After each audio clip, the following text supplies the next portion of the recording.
Hey dudes, welcome to Splat from the Past, the only 80s themed horror and sci-fi show where things could get totally radical. Now today, I will be welcoming a great character actor. You all know him as Mickey the Fugitive Convict in Pee-wee's Big Adventure, Judd Omen.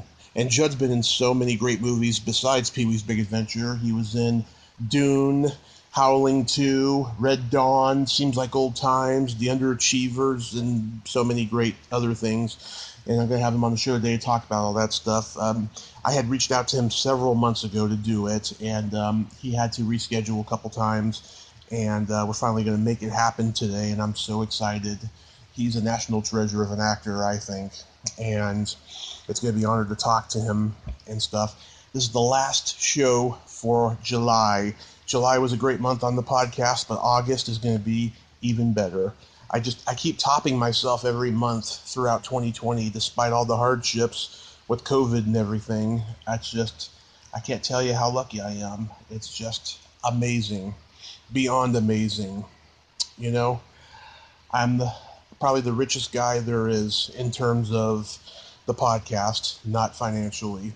I'm still poor, but I'm very rich that I have all these great people to interview. So, here is my interview with Judd Omen. How's it going, Tommy? It's going good. How are you, sir? I'm okay, buddy. I'm okay. We're all alive, so that's saying a lot. Yeah, no kidding. Yeah.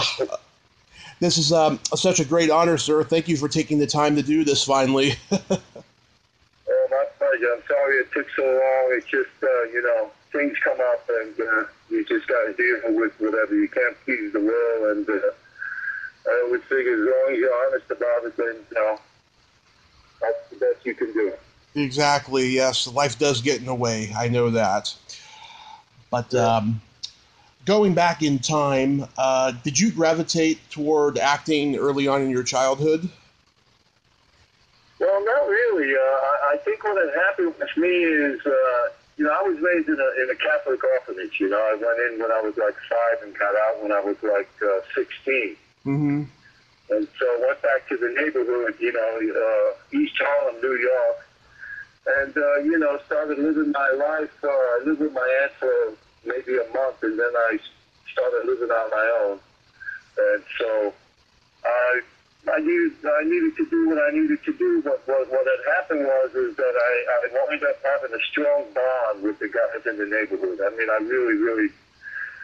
truly felt for these guys. They were just great human beings, and they were everlasting friends, you know what I'm saying? And they certainly, when I look at it, they were responsible for a lot of characterizations that I brought to the screen because of having met with them. These guys are characters. I mean, I pissed in my pants 24/7 every day with these guys. Yeah. And so then I became a social worker. I graduated from Columbia University.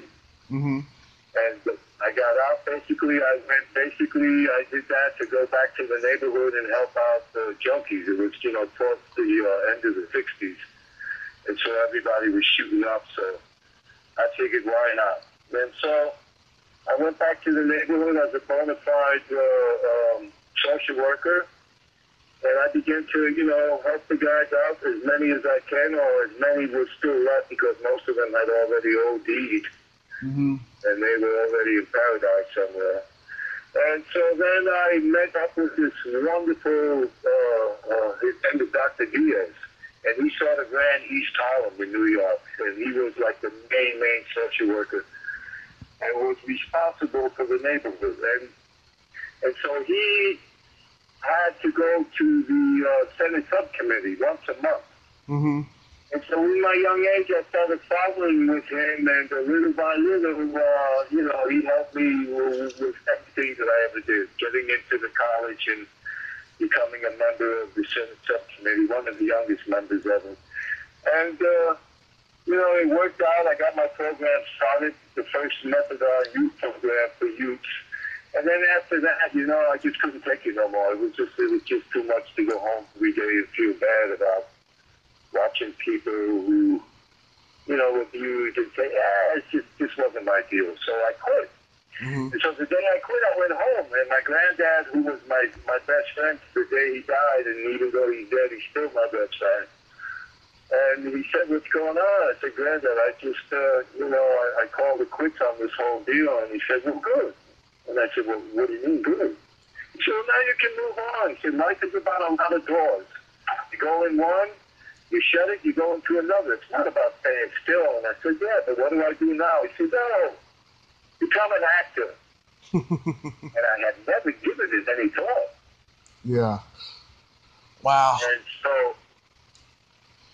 so I went down and I used my GI Bill and I joined Carnegie Hall Tech in New York.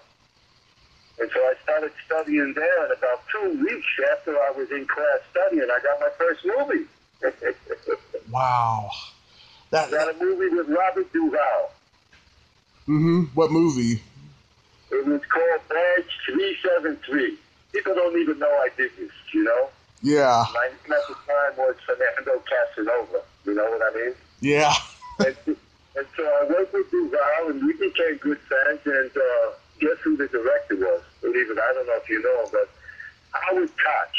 Oh, yeah. He was the head of Paramount, right? That's it, you know, and so we became good friends. And I don't know, I always seem to be lucky. I always think, you know, my grandfather always said, tell the truth. Yeah. And the truth will reach the people that are necessary to be reached for you. You don't need to bullshit people. Yeah. So I've always been fortunate, you know?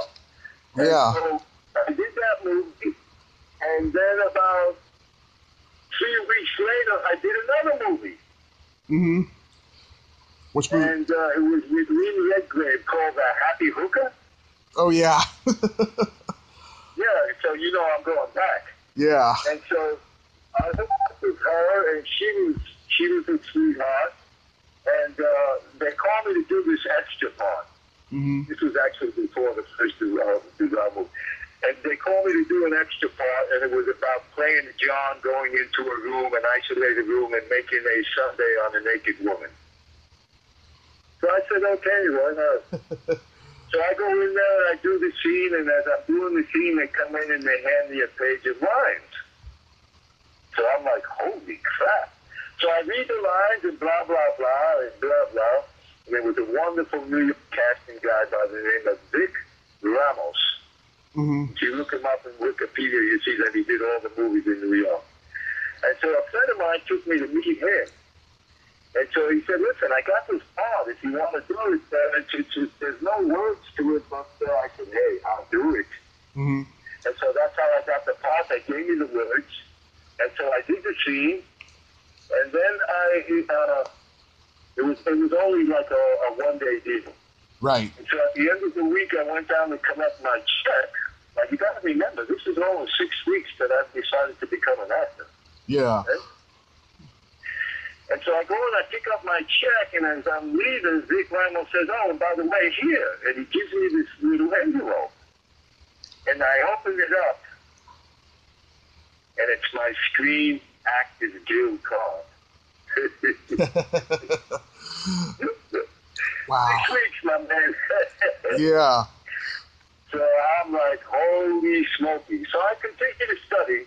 Wound up studying with Uta Hagen. I don't know if you ever heard of her. Yeah, I've talked to some people who have studied with her. Yeah. Well, she was my favorite. And I studied with Stella Adler for a little while. I studied with Stella for a while. I always tried to find the best teachers that I could study with. Right. You know, because New York had a bad habit of naming teachers, and it took you 2 years to get in there. Yeah. So I always said, well, I'm going to go and deal with whoever I have to deal with who's the best. But you know what? If they're not putting out what I need, I'm out of here. I don't care who they are. So that's what I did. I wound up going to a lot of classes that these people were like, Bird Dog Goodman and all these guys. They didn't do nothing to me. And so I pursued finding the people that could help me. Yeah. So then I went to Paris and I studied mime. Mime. And mime. Wow. And who do you think I studied with? Marcel Marceau. You got it, buddy. So I was in Paris, living in a little hut on the side, and listen, it's been a great life. And while I was there, I got to meet a lot of French actors and actresses. Yeah. I met, for instance, and may she rest in peace, I met Simone Signoret. Yeah. I met a lot of them. I met a husband. I met a lot of those people, a lot of those people. And so my whole deal then turned into, you know what? Why? I don't want to act Oh. in the USA. They're too full of crap. A lot of egos. It ain't about the work. It's about me, I. That's not what I'm about. I've always, it's like my grandfather used to say, it's great to climb to the top of the mountain on a solo. And when you get there, you start to scream and yell because you know you finally reached the top. Yeah? He says, but imagine if you take 10,000 people with you and you all reach the top at the same time. And I was, yeah. This is the grandfather that I had. I was like, holy shit. So ensemble has always become a deal with me. Whenever I direct, whenever I've directed, the human element is always the specialty of what I need to have balance off a story and tell it truthfully and righteously so that the people watching will feel that the time that they've given to watch wasn't wasted, that somebody took their time to show them something that was heartfelt. And so that's how I've always been. That's my life. Even as an actor, even when I was doing extra work, if I had to walk 10 steps, I walk with dignity and I walk whatever the character has to have, even if he didn't have no words. When somebody looked at me, they could see by the attitude of my body that I was in character. Yeah. Because you studied. So I got a lot of people saying to me, hey, ADs, come here. Did you bring an extra wardrobe? And I said, I got 7 wardrobes. Well, go change. And so they were movies that, I did, and I wind up, without letting them know, I changed like 5-6 times, and they didn't even know what the story was. Yeah. Because you learn one thing about show business. Mm-hmm. You gotta kick it in the ass, and you gotta chase it. Right. It's like riding a bull. You gotta get on that son of a bitch, and you gotta position yourself, and you gotta know that your life is at stake. Yeah. it's crazy show business. Yeah. If you plan on making this career, which, acting it's not easy to get into, but the Lord, I've always believed in God. The Lord has always been very righteous to me and very rewarding. And so I've had a great career. I've had a career that I have been allowed to choose for myself. Right. I've never done anything out of desperation, my friend. Doesn't work like that. Yeah, that's amazing. When you work out of desperation, somehow the inner confidence disappears.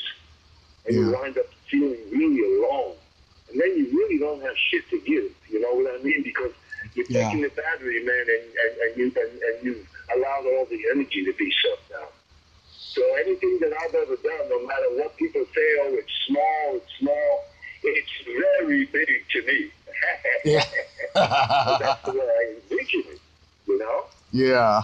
And so it's always been a thing where I love show business. I am show business. I'm not part where, hey, man, kiss my ass and guess who I am and let me tell you. No, I'm not that. Like my granddaddy used to say, go through the back door. Yeah. When you show up as a surprise, you come through the front door and everybody knows you're there. Exactly. So I have gone through many back doors in my life because when I want to leave, I don't have to make an excuse. I just leave. Yeah. It's simple. And so, I've had a lot of conflict with the career. The career is not easy to maintain, especially when you're half Latin and half Italian like I am. Mm-hmm. Because they look at you and it becomes a deal, and I'm like, oh shit, this is all bullshit. Because I never got into that. I don't allow myself to ever get into any of that stuff. I fight for the cause.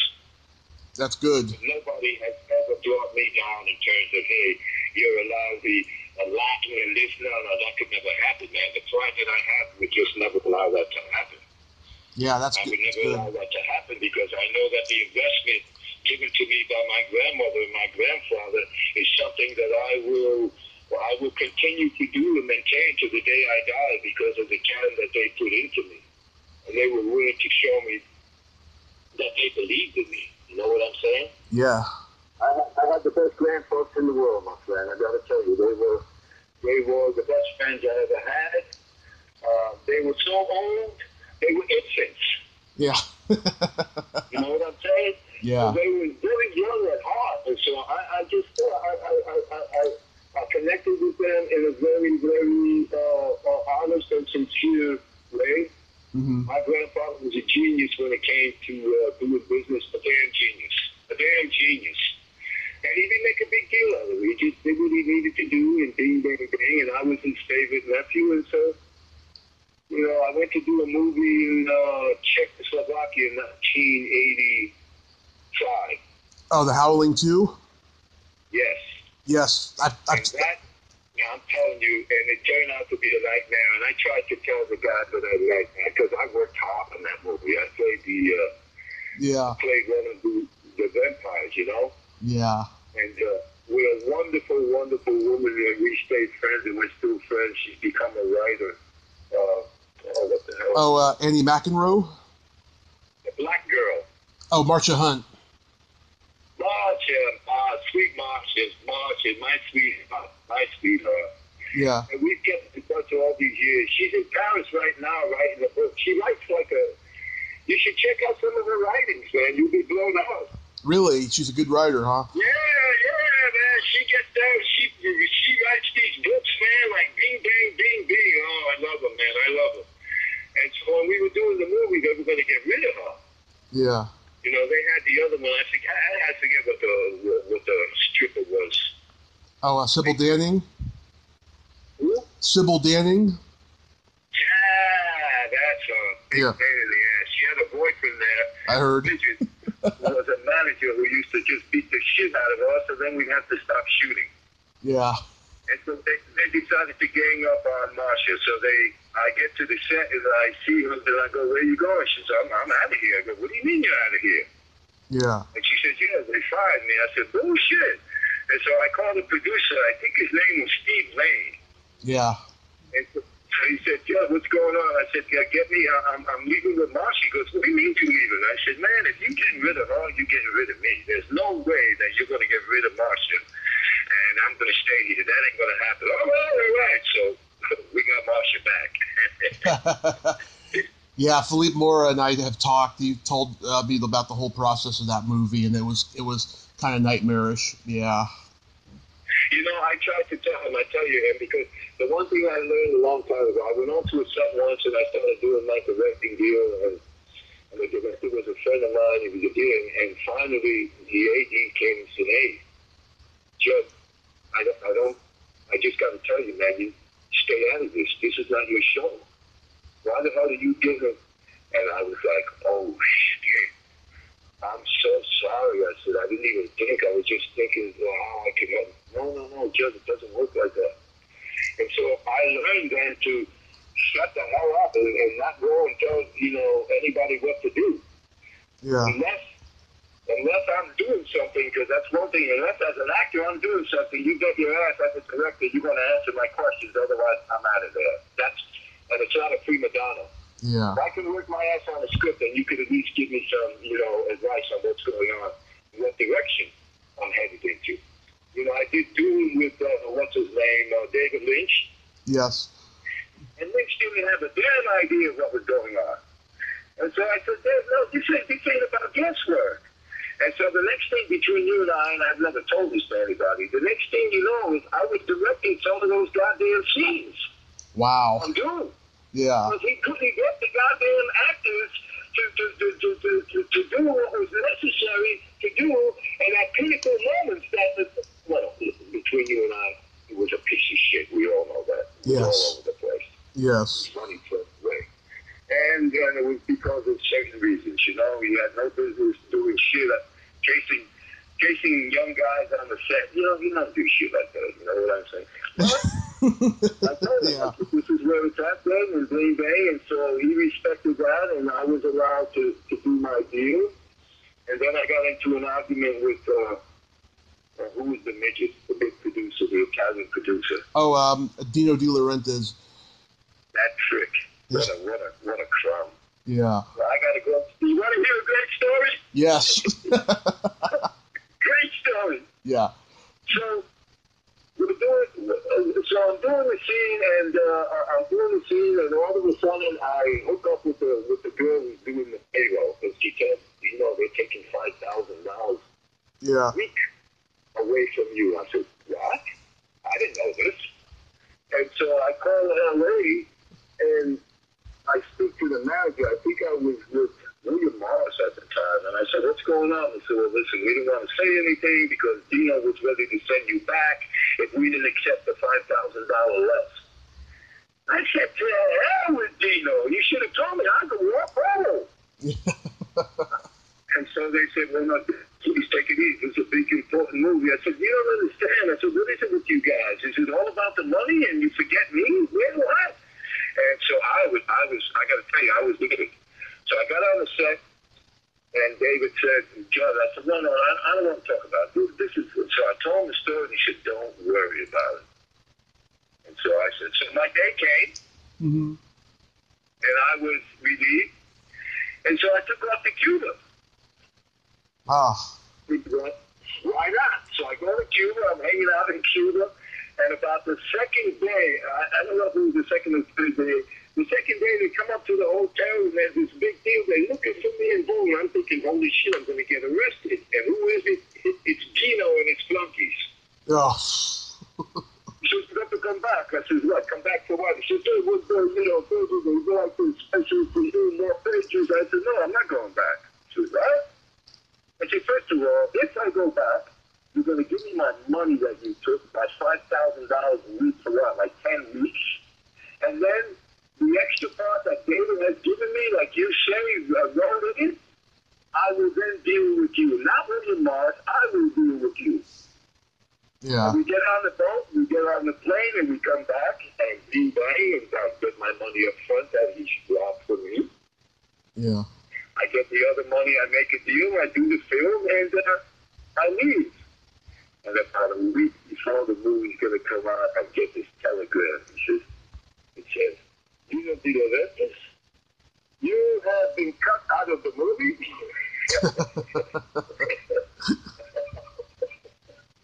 I don't give a shit. I already got the cash. I don't give a shit about the movie. The movie's just another deal. But he could not cut me out of the television version. So whenever it showed on TV, they would see my work.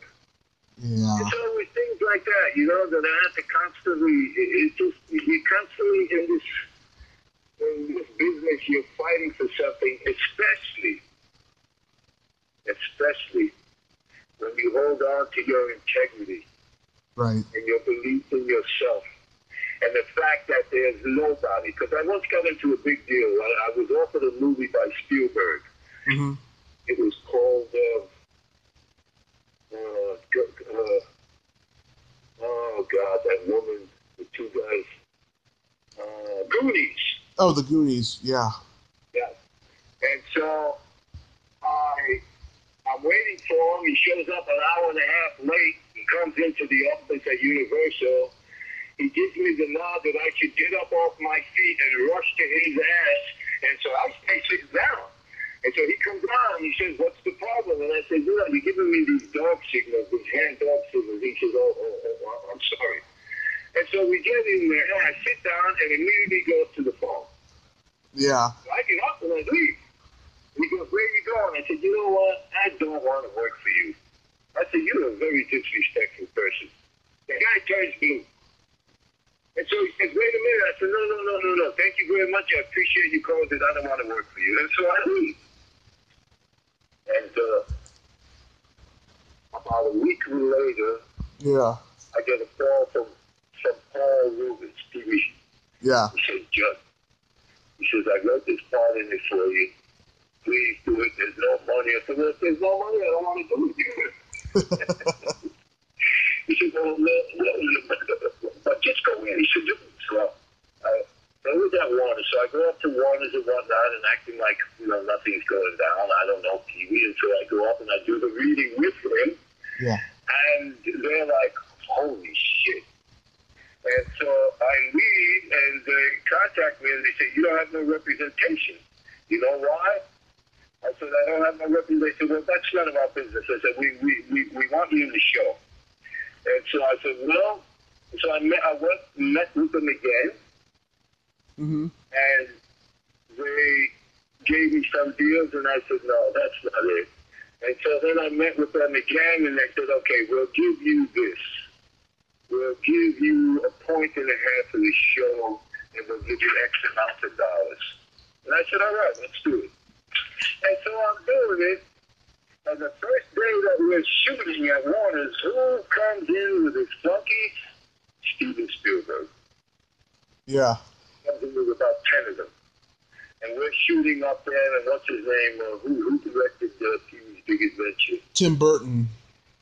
Tim Burton. The cow was Tim Burton. It was his first project.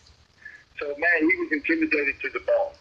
I mean, everything got this kind of, be laying thoughts on himself. So I said to him, Tim, man, relax. Relax. Once you put it into the can, they're going to kiss your ass and tell you how great and almighty you are. Relax, relax. So anyway, the set goes dry. He and I were shooting a scene from the top where the car goes over the cliff, so we come down. Yes. And all of a sudden, this guy comes out of the car and he says, this Spielberg wants to talk to you. I said, hey. I said, if somebody wants to talk to me, let them talk to me directly. Well, the walls of Jericho came tumbling down, and out comes the little man with his rim glasses. And at the top of his lungs, he yells out, I want to talk to you. He's there. And he points to this room, and he says, now. You got to remember the whole set. There's got to be 60, 70 people on the set, you know what I mean? Yeah. It's a humiliation deal, you know what I'm saying? Yeah. So he points to the room, and I walk towards the door, and since he's a short guy, so I open up the door, and he walks in first, and I walk in second, and I close the door, and before he realizes I bend down, and when he turns around, we're almost making out, man. Tongue to tongue. And I say to him in a very quiet, discreet voice, I say, if you would have done this in front of my friends from my old neighborhood, I said, they would have taken down your pants and they would have done it. And man, he just, green, blue, orange, purple, sirens, the whole thing. He said, what? I said, if you would have done this in front of my friends from the neighborhood, they would have kicked your ass. And I left. By the time I got home, I didn't have a manager. I didn't have an agent. My publicist quit on me. Everybody quit on me. That's crazy. Yeah. The Spielberg awful. Yeah, the first time I talked to Diane Salinger, who played Simone in Pee-wee's Big Adventure, she told me she knew that movie was going to be a hit when she was on the set when you guys were filming that over the cliff sequence. Because, well, you know what? I got to tell you, between you and me, it's so sad. You know, it's so sad when artists, who's supposed to be artists, yeah, they forget that this is not a personal deal. You understand? We're all working together to make it all work. One person doesn't do it. If it did, it would be a one-man show. Yeah. But as long as there's other characters, then the one-man show is out the window, brother. You can't think on a solo trip. That shit doesn't work. It doesn't work with me. It never has. You know? Yeah. And so I wound up making a deal with them, and the deal that went down was better than Spielberg would have ever paid me. You know, you understand? And the pleasure, it was a pleasure to do that movie. You know, I looked at it. I was afraid to do it in the beginning because I said, man, you can't lie to children. Yeah. I know, I work with children. I've been know? Yeah. Can't lie to children. And so I said, well, I'm not going to go up there and do this. And then I finally I put it together and I started digging in. Because to me, I gave myself an edge on the act against all the other actors that I went up against. Yeah. You certainly did a great job on the movie. Subterranean. I dig so deep down inside myself, if you go to find me, it'll take you 10 years. That's how deep I am. Yeah. And I learned through all of my exercises and all the things I ever did to allow myself to have a better fair chance than the average guy who goes to read. When I used to go to read, I would take a shopping bag. If I had to put on a dress, my friend, I put on a dress. I made no announcements until they say, Judd Omen, and I'd walk in and all of a sudden they're like, holy shit, who the fuck is this crazy maniac? All security. Because, listen, this business is about having a great time. Yeah. It's not about making it serious. That's not it, It's not it. The more serious you make it, the further you get away from completing the character's inner secrecies, okay? Right. You can't fucking gamble with that. As an artist, we can't gamble with that kind of shit. Well, let me hope it works. Bullshit. My grandmother used to tell me a long time, you got to make it look like best work.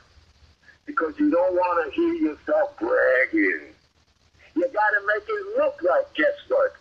But it's hard, goddamn work going into your psyche and breaking it down and breaking bad habits down and beliefs. I mean, it takes a lot of work. It's more than any book that's ever been published that I know of. Yeah. You know what I'm saying? They talk about the metaphysical wisdom, but man, that's all bullshit. Oh, it's good for his work. But what has always worked for me is that you're on 24/7. Yeah. You're on all the time. I learned this at Carnegie Hall. When we went to school in the morning, we would have to spend 1 hour saying good morning to the people in New York. And they would reply, fuck you. Do I know you? Fuck you. And so, it was a great exercise. Then we go up into class and then we utilize whatever sentiments we had from the people's energy that we got. And that would become, the essence of the day. Mm-hmm. Yeah. It's all how you look at this acting, Yeah. It's all how you look at it. And any play that ever directed, the one thing I always tell my actors, I will guarantee you that if you live to be 150 years old, Yeah. the experience that you have with me, you will never forget. Because I do my homework and beyond and beyond. I directed a play. I don't know if you ever heard of a play called Short Eyes. Oh, yeah. I know that play. I directed that play down at the Westwood Playhouse. Mm-hmm. What year was I that? got an old 1920s, one of those old silent movie cars that they used to go and pick up the drunks. Yeah. And I had it painted. And the day of opening, I let the people wait an extra 15 minutes, and then I came around in Westwood with the siren going on. Oh, in this old truck, and we pull up in front of the theater, and the door opens up, and I am kicking the actors out, these prisoners, kicking them out in front of the audience, and half of the audience took off.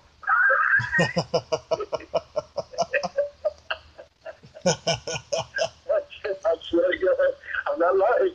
They were gone, brother. The Westwood audience. Yeah. Does it? We threw that play off, and we allowed this town to understand what true theater is all about. And what happens when 14 actors get up there and they commit themselves to give everything they got and more. And that's what that play was about. Yeah. And so, just one of them. I did another one called Women Behind Bars. Yeah. And I don't know if you know Adrienne Balboa. Oh, yeah. I've met her. She's very nice. Adrienne, I use, what's her name? The lady who did The Rose. Bette Midler. Betty. I used Betty in it, and we went and we kicked ass. Yeah. We kicked ass. It was an all-women's play. But I guess what I'm trying to say is that, you know, the acting commitment has to go way beyond the acting. Yeah. It's not something that you show up with like a bag of tools or a plumber does. It's something that you carry with you every day. Every day you look to advance it. You know, I do a show here and there. I don't do it here. I do basically, I work out of Europe a lot. I was directing in Mexico. Oh, God, I went crazy, man. I was directing those girls with the big tits and those novellas. Oh, my God. Yeah. Telemundo. And it drove me crazy, man. I couldn't deal with it no more. I mean, I had enough. But it was an experience, you know, and I kept it going. And it was righteous because it was a different level of work. And so I work whenever I want to work. And, right. I don't go to sleep. And I haven't in 15 years. You know, I walked away from the business here for one reason. Mm-hmm. My last show I did here was Bruckheimer's show. Uh-huh. Jerry called me to do one of his shows. Well, the CSI. Oh, CSI, yeah. So I got a call from Jerry. He said, we're trying to find this Cuban guy who did this and this and this, and we've already read, you know, like 80 people, and come on. And I said, well, let me come down. So I went down, I looked at it, I sketched it out. I said, I'm going to do it without my words. I'm just going to go through the physical action. And so this is the physicality of the scene. And so I went through, and of course I wound up getting it. And I did what I needed to do, which was to complete, you know, a job that a producer and director would be proud of. And so I took off. And then after that, on my way home, I was just like, you know what? It ain't about this no more. This is like all bullshit. These actors are bullshit. This whole thing is bullshit. This ain't about a family no more. So that was it. It was my last show I ever did in this town. Mm-hmm. I walked away from it. And then I started going to places like Spain. I did a television series in Spain. I played a detective over there. So I moved around a lot, you know? Yeah. And then, but the great deal. Now I can tell you this because it was my biggest accomplishment. Mm-hmm. My grandfather and my grandmother were my biggest fans. Yeah. You know, they were the only ones that ever came up to the orphanage to see me. My father never came. My mother took off when I was like 2 days old. She got up and split in the hospital. And it was understandable because the old man was a drunk and a beater. He loved to beat. And so I took them, they took me, and eventually we connected so that it was so solid. So when I was in Czechoslovakia doing that movie, I met a friend of mine, Joseph, who was Czechoslovakian married to an Italian. And he had gone to Columbia University. Mm-hmm. He had studied all kinds of deals, and he was a composer. Mm-hmm. And so I met him like the first day I was there because they put you on the news when you're in Europe. Every day that you're shooting, you're on the news. You know, it's to cover the whole bullshit. That's the way the Europeans do it. And so on the first day, he came down to the hotel and he says, man, you're not staying here. Come to my house. Yeah. So I went to his house. I met his 2 sons and his wife. And I stayed there while we were filming. And the great thing is he had the minister of Interior who would come to his house every single night to drink his cognac and his brandy. Yeah. Because he was the only one who had it. Nobody else had it. And he was the only one that drove a new car every damn year. Man, that's big over there. And so, I guess on the second month I was there, the Ministry of Interior, short little guy, wonderful guy. We became really, really good friends. And he said to me, he says, hey, we shot in this castle that was closed for about 30 years. Yeah. And they opened it up so that we could shoot this deal. And so I wound up buying the castle. wasn't allowed to buy it, but Joseph bought it. Yeah. So in '89, when the wall went down, 2 weeks later, I was over there with my 2 kids, and we were doing a restoration on it, and we finally got it going, and everything was great, and 58 rooms. Mm-hmm. Yeah, 58 rooms. And so I put it together, and it was a big project, but in the back, there was all of these horse stables. Yeah.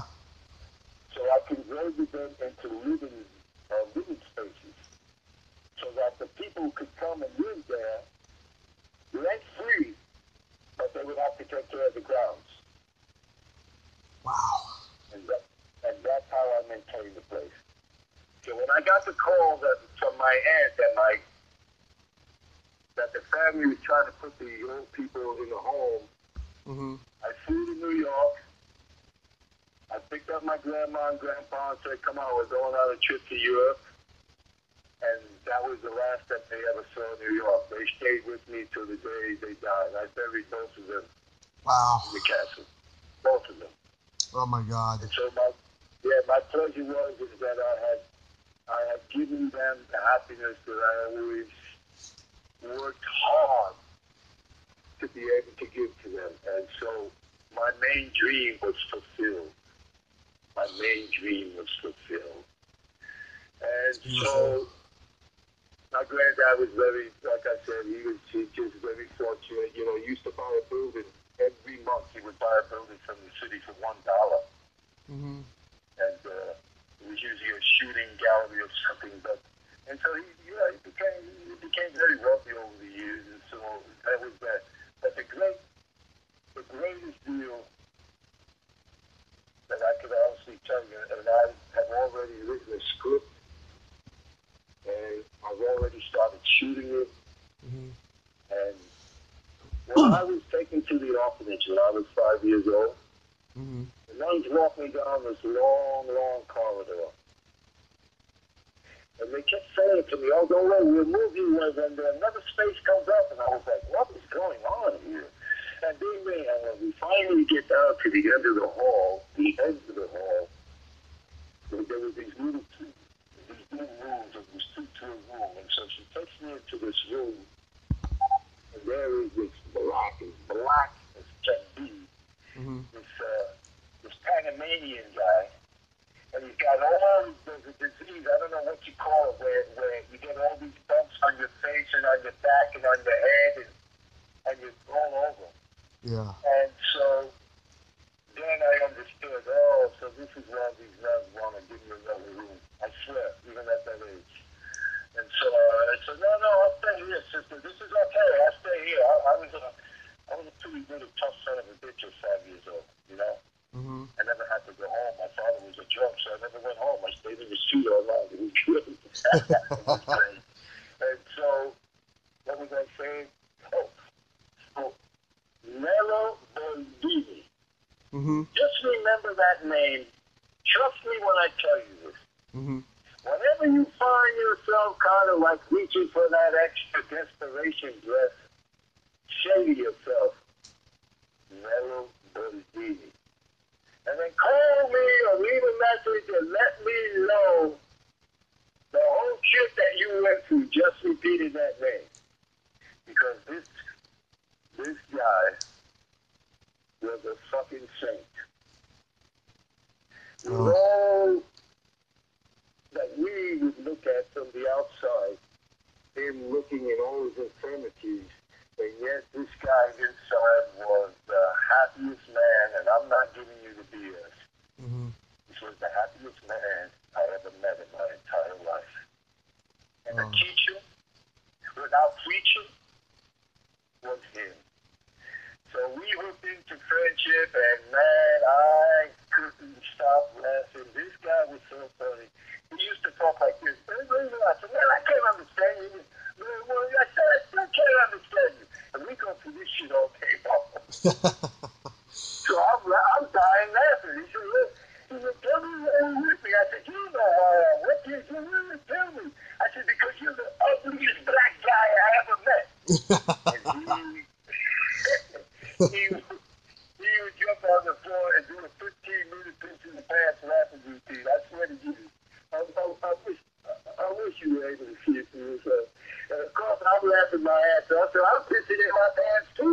Yeah.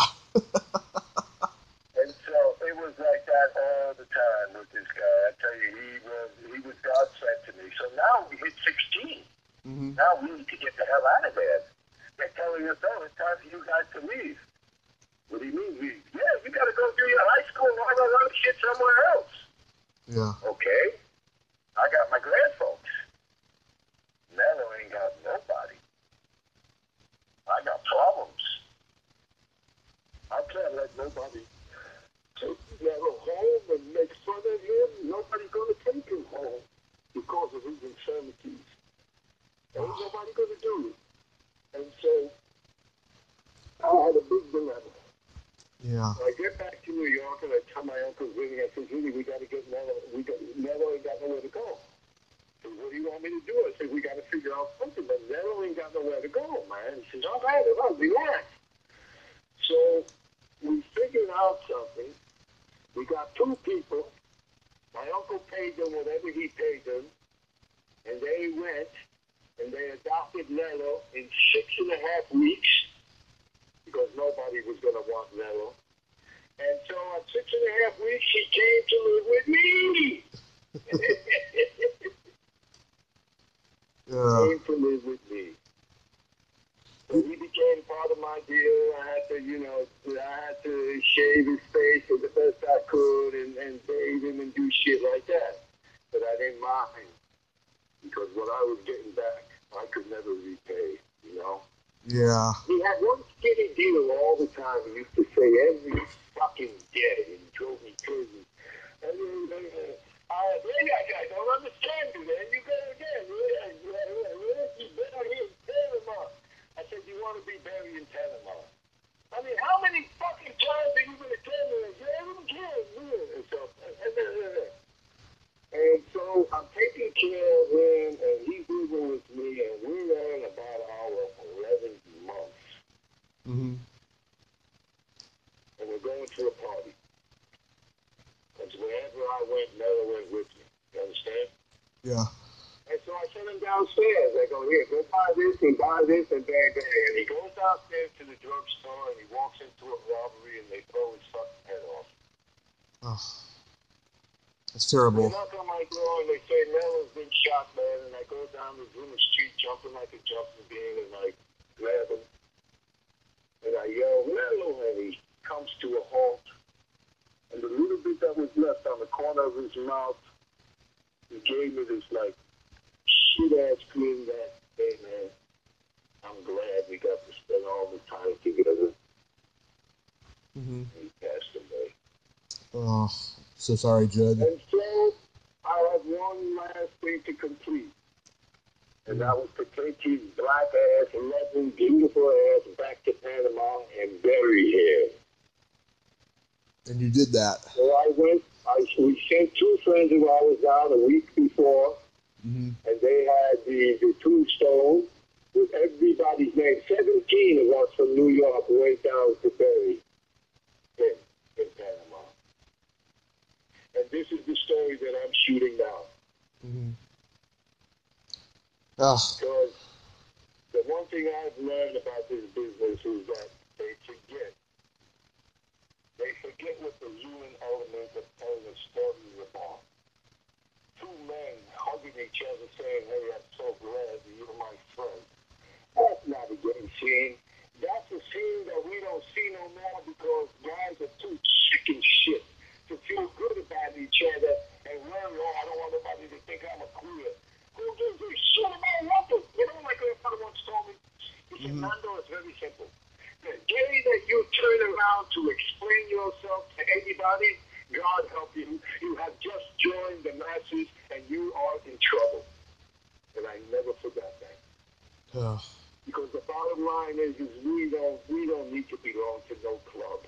We need to search within ourselves and we need to have the pride and integrity that it takes to be a strong man without muscles. Okay? That's all it's about. It's about loving. It's about caring for people. And if you don't understand what your job in this world is, that God gives you the biggest gift that he can give you on a daily basis, which is life, then you deserve to be miserable. But I have learned that every day is a blessing from God. And the blessing could never be any bigger than anybody else in this world could ever give you than that blessing. So the man in my book is number one. And so the things I do to be kind, because the world, we live in a very unkind world. Mm-hmm. We live in a world where people are afraid. Yep. I've traveled the world 6-7 times over. I've been all over this goddamn world. I've trampled the shit out of it. And it doesn't matter where you go. Loneliness is the biggest disease. Not cancer, not leukemia. Loneliness. Because everybody's got loneliness. Yep. The only difference is individuals have degrees that are so severe, it's mind-boggling. It's mind-boggling. It is. It's crippling. Individuals who have to live in shit every day of their lives, and you get back here, and people go and spend $6 having a goddamn coffee drink, and $6 down there, they don't make it in a whole goddamn 24-hour day, busting their asses off. So it gives you perspective. Mm-hmm. You know, I didn't come to Hollywood to be famous. I came here to fulfill something that I have committed myself to do, and I'm going to do it the best I can, and I ain't going to let nobody get in the way, and there's never going to be anybody powerful enough to take my pride away and humiliate me. That ain't going to happen. And it ain't because I'm tough. It's just that, I'm sorry, my friend, you're on private property. You need to get out of here. Yes. I'm a great guy, but I'm a serious guy. I don't like bullshit. Yeah, me neither. I don't like phonies. This is why I broke off with Paul Rubens. You know, when I found out that he had been molesting little kids, that put an end to it for me. That was it. God, it's disgusting. And so, I said, no, Paul. I said, you're lucky my children ain't alive. I said, because if they did, I'd kick your fucking ass up and down.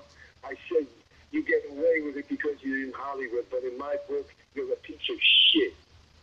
And so I never worked for him again, even though he offered me a few things. The Broadway show that he did in New York, I turned it down. And then the last, no. That doesn't go with me. And so we broke the friendship off a long time ago. He was not a righteous guy, you know? Yeah. With a conundrum. You know, I'm sorry. I don't think I'm better than anybody, but I don't hang out with those manipulating con people. No, those people are fucking disgusting. I don't do it. I never did, and I never will. It's never been my deal. You know, and I never felt that I needed to hang out with no crowd, and if I did hang out, they were going to be nice people. Yeah. I met him last year, and I regret it now. God, that's disgusting. You know, how long have you been around doing this stuff here? 3 years, and I've heard everything about everything in show business. Everything. Oh, my God. I don't consider myself a journalist, but I have heard scandals. But listen, every time you deal with the human element, the first thing you're going to deal with scandals. It's like, I like my politics. I'm very compassionate. You understand what I mean? I always have been. I've always been a revolutionary. I started doing revolutionary theater. I don't know if you ever even heard of what revolutionary theater is. No. Revolutionary theater is very simple. You get in the back of a truck with about 8 actors. You go to the meanest neighborhoods in New York. You pull the blinds over, you hop out, and you stop doing your play. Right there in the fucking street. And they throw cans at you, they throw bottles at you. That was part of my regimentation to be an actor. I figured out the things that I needed to see. Can I pull it off? If you can pull it off with the guys, you can pull it off with anybody. That's one thing I learned. Yeah. College was great. I went to a few colleges. I went to the University of Maryland, too. The Army sent me there to study. I went to Hunter College. I went to a bunch of shit. And the one thing I found out when it was all said and done, the best college that I ever went to was the neighborhood college. Yeah. Because they were sincere. Because was when they said, hey, man, I did you. They did you. And if they dug you enough, they would give their lives for you. And it may sound like a joke to other people, but when you live in neighborhoods like that, the more people you have protecting your back, the longer you live. Yeah. And so, you know, this taught me a lot. And I met the funniest guys I ever met in my entire life. I still go back to the neighborhood. I've never not stopped going back. I go back every Christmas. I go back. Mm-hmm. And I don't see the old guys like me anymore, a few, but I see their sons. Mm-hmm. I see their daughters. And so they extend the respect to me that I feel good about. You know, as soon as I don't show up in no limousine, I come to the damn train station. And as soon as one of them sees me, oh, Freddie the actor, White Freddie, because that's what they used to call me, White Freddie. I was the only white guy in the neighborhood, believe it or not, according to them. Yeah. And so, by the time I even get a half a block, I got 50 people around me, and people who care for me. People who are happy that I made it. And so, you can't ask for more, man. It's like my kids who I work with. They mess with me 24/7. I always find time to give them a shout and say, well, what's this, that. And I get them back on focus. Not that I'm a great guy. Yeah. But that I know what it is to be an abused kid. Yeah. My father used to bury me in hot water. And it was no joke. And when he hit me with that electrical cord, and I'm not looking for pity here because, man, it's not about that. It's just what reality is, and I've overcome it. But when he hit me with that electrical cord, that dude stayed on my back for 6-7 months. When I finally reached 5 years old and he had beat the living shit out of me, I just had it. Mm-hmm. I crawled under a car, I cut the gas line, I drank the gasoline.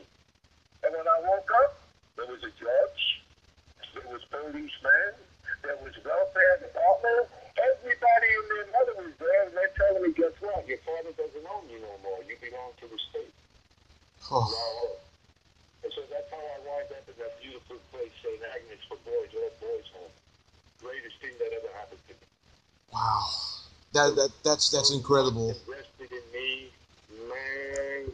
They beat my ass to put education in me, whether I liked it or not. You've had a blessed life, Judd. Oh my God, that's insane. Wow. I want that. And then, it was unbelievable. And so then I allowed myself. There was one old lady there. Her name was Sister Joe Pinky. Mm-hmm. She was like a 75-year-old, and she was just, I used to carry her ass down the steps because she was so old.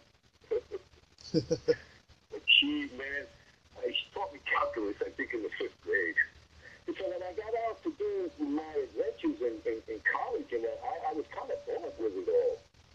Mm-hmm. I mean, they didn't even get close to teaching us what those men have given us to, you know what I'm saying?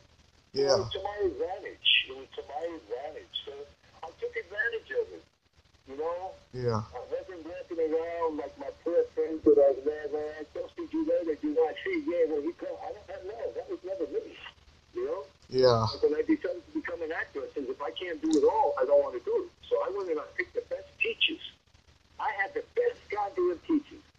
I had the best voice coach in the world. If you look him up, Dr. Bernard Taylor.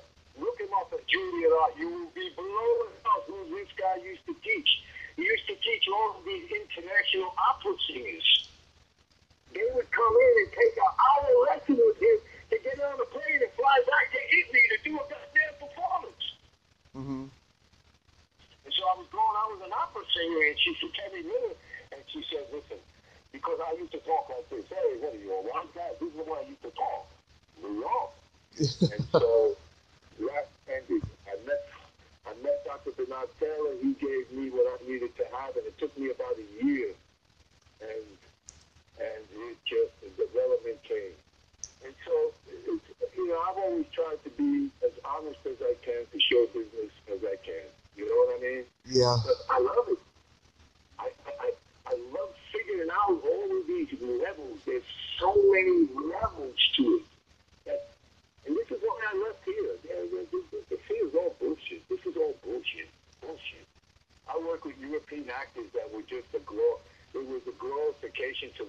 to, you know? Yeah. And it was just wonderful because they were mature, you know, and they weren't me. It was, okay, we got a job to do. Okay, what is it you're going to do? You're there? Okay, well, no, that doesn't work. You know, and this is what you want. You want, you know, you want the feedback from everybody. Right. And so, listen, New York was not an easy place to become an actor. Let me tell you that. Yeah. Those son of a bitches were all up in the penthouses. And you can't get to the penthouse. And these were all the casting people. So you know what I used to do? What? I'd bring one of the guys from the neighborhood and we would watch them for like 3 days and go, okay, they show up at 7:15. Okay. So we would be there at 7 o'clock. And so all of a sudden the victim, being the casting person, would show up. I would get on the elevator with him, and the elevator would stop about the 3rd floor, right? Mm-hmm. It would be my friend, big, black, ugly guy. And so he would put his foot in the door, and he would go, hey, man, give me a fucking $1. And I would say, hey, there's a lady in here, don't talk. And he would slap my face. Mm-hmm. And then he would leave. The elevator would close, and she would say, are you okay? I'd say, just leave me alone, please. And then she would look down and see my black portfolio, and she would say, are you an actor? Yeah. Yes. And the next thing I know, 2 days later, I'm doing a commercial for this film. Irony of irony, huh? Yeah. Yeah. If I could tell a story, I got into a place, Lynn Stallmaster. I'm pretty sure you heard that name. Yes.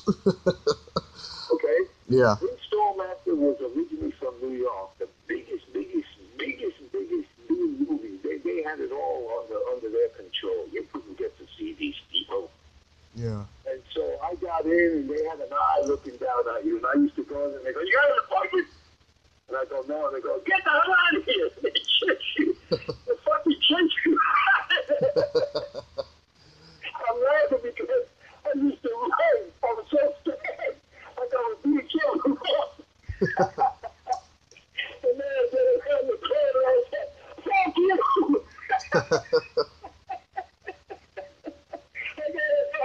It brings back memories.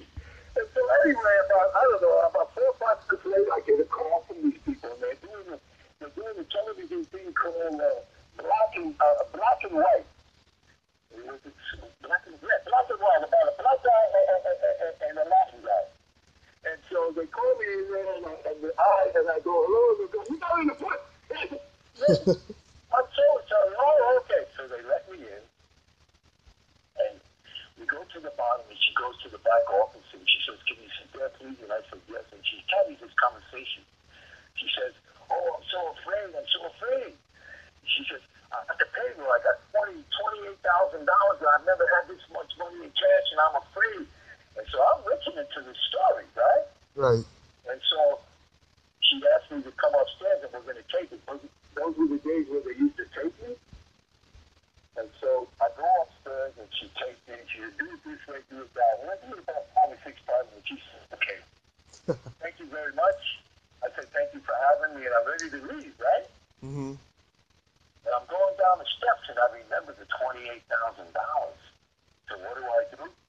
I go into her office, and I take her wallet, and I take the yellow billfold, and I take the money, and I start to put it around like the guy had taken it from the room, and open up the door and put some of the money outside.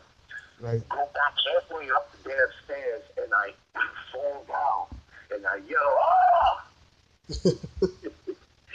I didn't even know anybody else was there. Guess who comes running out of one of the rooms? Who? Oh, Mazursky. Tom Mazursky. Oh. I go, what's happening? I said, a black guy just trying to grab the wallet. And so he opens up the door, and he fucking heads down the street. And I'm there on the floor. What I've done is I hit myself in the face, and now I got a big, huge black eye. So she's there, you're okay, bro. She's counting the money. He comes back. He goes, I couldn't see him. He's low, and he got away.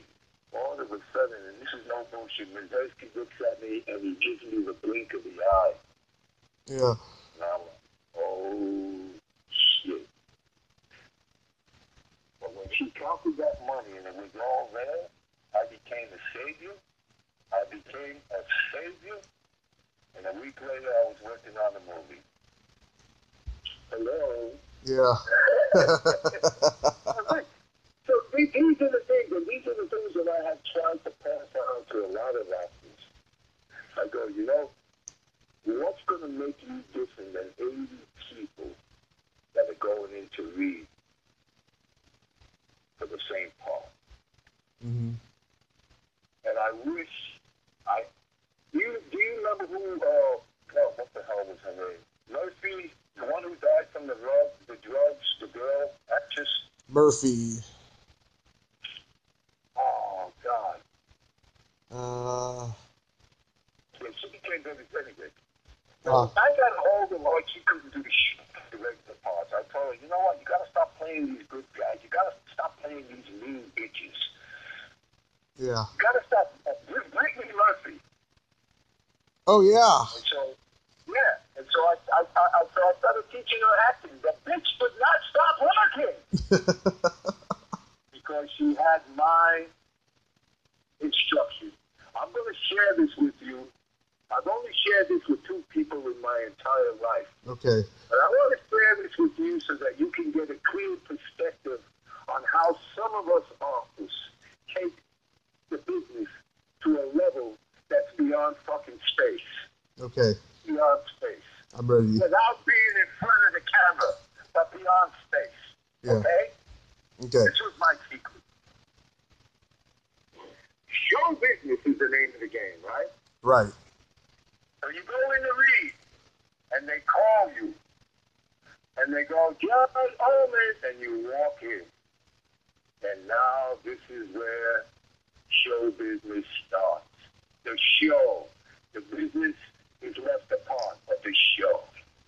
And they used to say to me, Judd, how are you? Mm-hmm.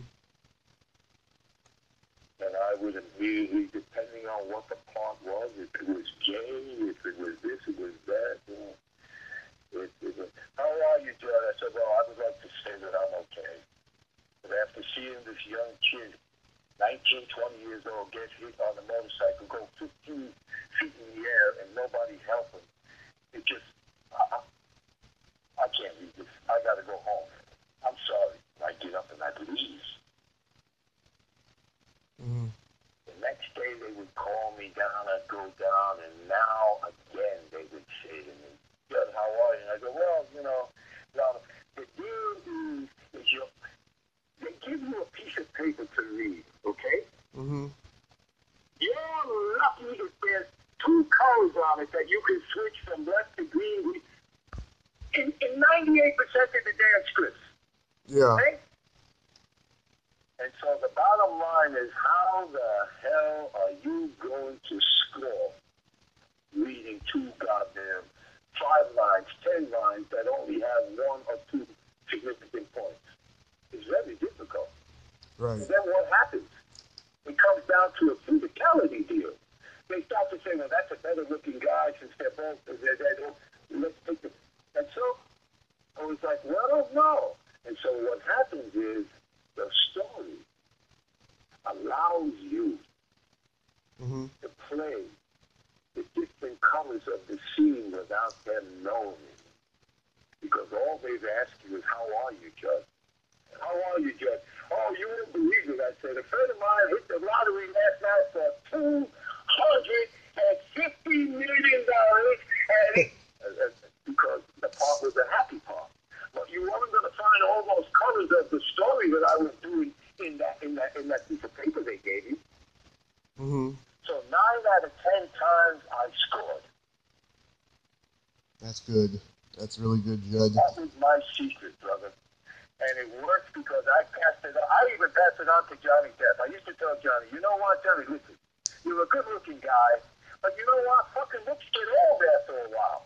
Yeah. You don't want to be known for the face. Yeah. It's just shit happening inside. Yeah. And so, you know, you saw him, he's cut loose. He's a good fucking actor, man. He really is. He is a very good I love actor. all of his shit. And so, you know, Yeah. stop what you call. Stop taking yourself serious. Let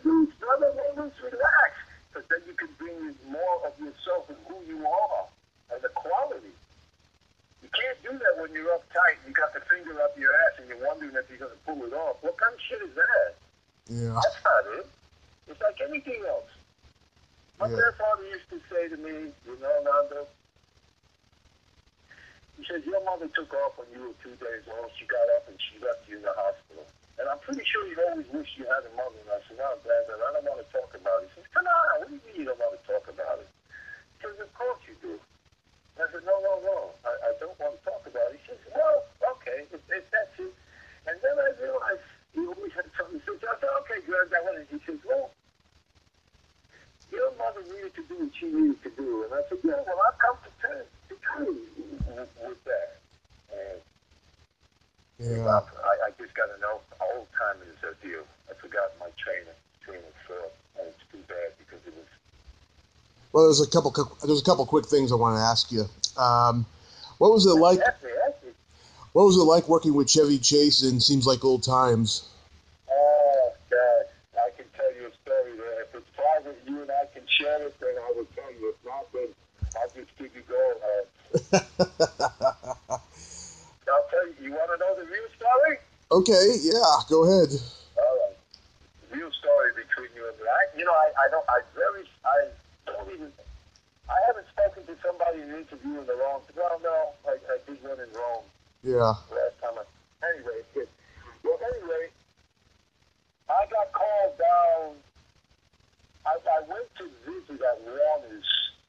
I went to visit a casting woman who was a friend of mine from New York, and I had done like 3 or 4 movies with her. And I had just gotten back from Vienna doing a movie in Vienna. And I came in to bring her a present. And while I was there, they were casting that movie. Right. And so Jay Sandwich was the director. Yeah. And he was a TV guy. And so I came in, and she said, Judd, I just got back, I brought you this, blah, blah, blah. So then Jay comes in, and he goes, let's get the readings done. And I go, what's going on? He says, well, it can be taken Goldie Horn. And I go, anything for me? No. And I go, nothing. They go, Judd, don't start. Because I always told people, no, I never gave up, you know? Yeah. And so I said, oh, just asking. Just asking. And so he said, no, it's all cast. And I said, oh, okay. So I said, she said, the only part you could have played was probably this. And it was the 2 bank robbers. Right. And so I look at the part, and I go, oh, yeah, and I go to my car. And actually, like I told you, I always used to carry wardrobe all the time, no matter where I went. Dresses, whatever. I don't give a shit. I mean, I love it. And so I put on a tweed suit, and I put on a hat, and I put on everything that Neil Simon was about, okay? Yeah. So I go back up there, and I'm sitting there, and Neil, and he's looking at me, and I'm like, oh, shit. The bell goes off in my head. I got him. And so I'm sitting there, and he goes, who are you? And I said, well, I just got back from doing a movie. I came to read, but she told me that there was no part. And he said, well, wait 1 minute, please. And so I'm waiting there, and Jay comes out in about 10, 15 minutes. 10 minutes, and he says, look, would you be willing to read this for us? And I said, sure. Now, you got to remember, they have already cast this. Mm-hmm. Yeah, then after that, they have already casted this. Yeah.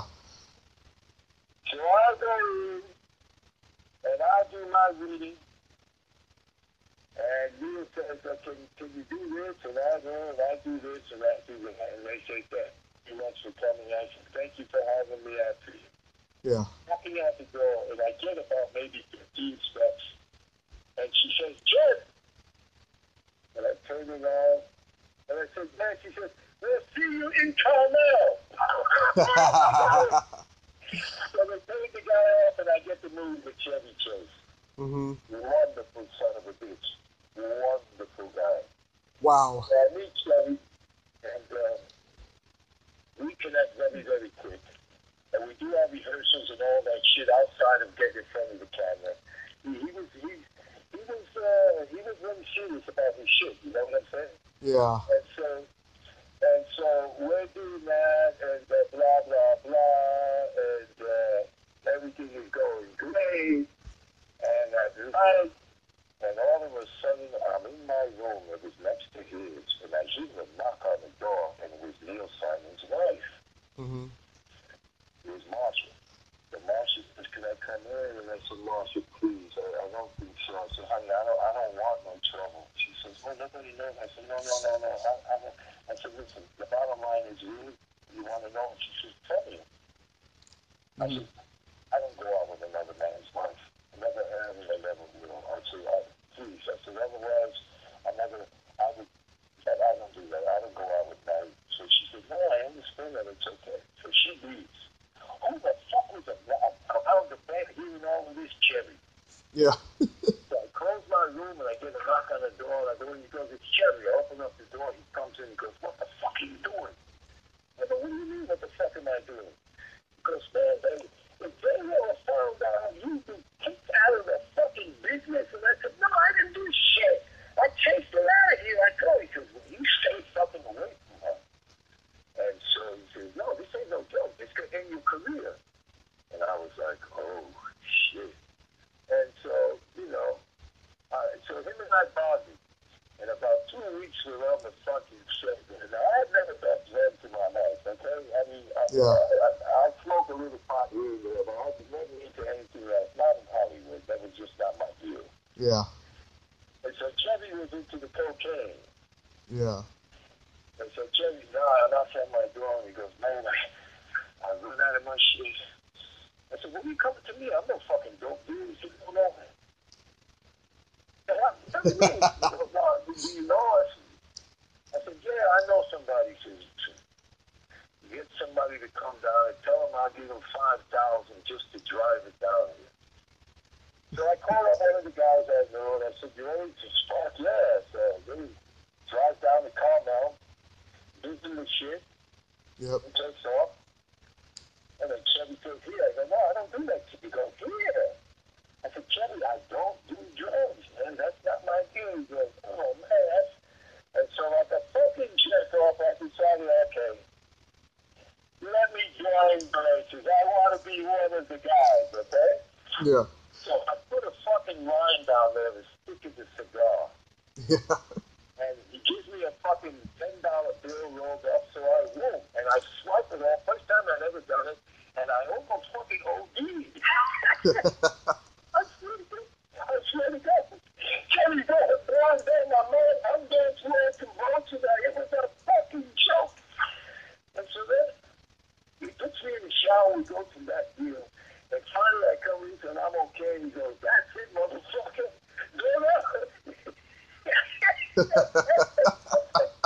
Don't ever take a blow again.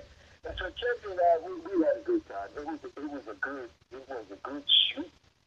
We met, what's his name down there? Clint Eastwood. Clint had a bar down there. Yeah, Clint Eastwood. Yeah. And so he came out and he served every night. So we were there every night just shooting shit with Clint and whatnot. And shit guy. And Clint used to make furniture. Oh, yeah. And so he had this fucking sofa there, all made out of these big logs with bear skins. Holy shit. And I looked at it, I was like, wow. I said, and he said, you like it? I said, wow, yeah, but he said, I make it. I said, get out of here. And so, bing, I go home, the movie is over. Yeah. I'm at my place in Hollywood on Christmas Day. Some son of a bitch knocks on my door like at 7 o'clock in the morning. I go, who is it? He goes, it's you. I go out there. Clint has sent me a sofa and a chair that he built. He gave it to me as a Christmas present. I still have it. Oh, that's very nice. I like that. So, that's all part of the movie. All of the good moments that happen to you. You know what I'm saying? Yeah. Do you remember? Do you remember guest starring on Freddy's Nightmares? Freddy's Nightmares. Ken Wiederhorn directed it. It was called The Art of Death. It's okay. I'm so sorry. It's okay. Yeah, listen, the funny thing, I look back at my career, Mm-hmm. I always just did what I did, and I didn't really think anybody, I really never really gave a shit outside of the people that I worked with, that they would know that, I came to give them the best tennis match that they ever had in their life. Didn't matter who they were, that's the way I was. I come to deliver, you know what I'm saying? So Yeah. there was never a part that I didn't take, no matter how small it was. If I didn't think I could make something of it, I passed on it. Mm-hmm. Like if you look at my career and whatnot, there's a lot of shit that they don't even know. They don't have me listed, so I could care less. They always call me and say, you had all these names. Listen, I worked under Jazz Barrett the Third. I decided I wanted to be John Barrett the Third, so I worked that name. I went Jason Peace. Man, I was crazy with names. I said it's true. If I keep it just nobody's ever going to know who I am. And that's how it turned out to be. It was really interesting. It really, really was. It truly, truly was. And so, when I look back, like, what's his name? Tim had called me down to do Batman. Yeah. What's her name is in it? What the hell is that? Michael Keaton. Michael Keaton. Yeah. And so he called me down. He says, "Listen," and of course I wasn't too happy with it. But he called me down. What is it with this? Mm-hmm. Anyway, the phone. And so he called me down and he said, "Judd, I got this part. It's one of those parts that it comes and it makes the special moment. If the moment is not done, the whole movie drops." You know how they like to butter up the bullshit. You Right. know what I mean? I knew it was bullshit from the minute I heard it. I said, "There's no lines." He said, "No, there's no lines." What happens is Michelle comes out. She's the Catwoman. Yeah. You take this woman's wallet, her purse. You snatch the purse and you take off, and all of a sudden I'm on the other end and I scratch your face and you scream, "Ah!" and you take off. Right. And that's not the fucking way I was going to do it, okay? Yeah. I went over this thing and over it and over it and over it. And finally, when I had it figured out, I called Tim and I said, "Tim, get your people in the office. I'm ready to come in and audition." "What, Judd?" I said, "I'm coming in to audition for the part that you gave me. I want to show you the difference." I said, "No camera movies are going to change. No extra money is going to be necessary. This is all going to be in the content of what you guys wanted me to do. The only thing I'm going to add more flair to it." Yeah. He said, "Okay, good." So we get out there. There's about 10 or 12 of them. They're all sitting there. And I come in. And I got up on the main desk. Oh, it was great. I put a chair up on the main desk. I'm looking down on them now.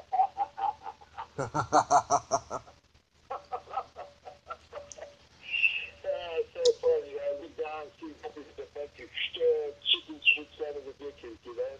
Yeah. And so I say to them, "Okay, this is your scene. You have it written. This is where Michelle Splat comes down. She does this. She jumps on him. She scratches the face. She runs off." I said, "This is the pinnacle of the movie.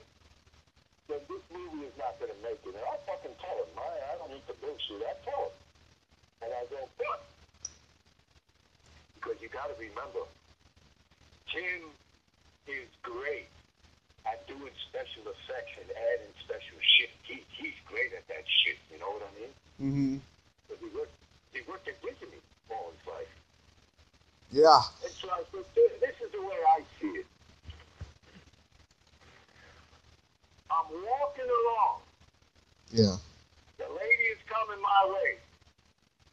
I take her wallet. I'm ready to run. Michelle comes in back to me and kicks me in the back. I go up against this iron wall, this tin wall, makes a lot of noise. I turn around. I know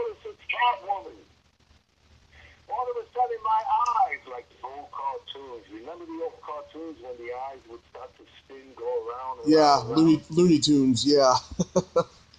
I said, when I turn around and I look at her and I see that she is a cat, my eyeballs start to go around, my blood comes out, and I start to do, I'm the barber of Seville. And I'm sharpening this razor blade because I am going to take off and cut the goddamn cat, right?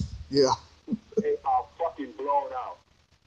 And so he sees it, and all of a sudden I take the razor blade, I go, now when the razor blade goes up, like in the old days, you're going to take the blade and you're going to give it that tingle that they used to ting, you know, to show you that the blade was sharp.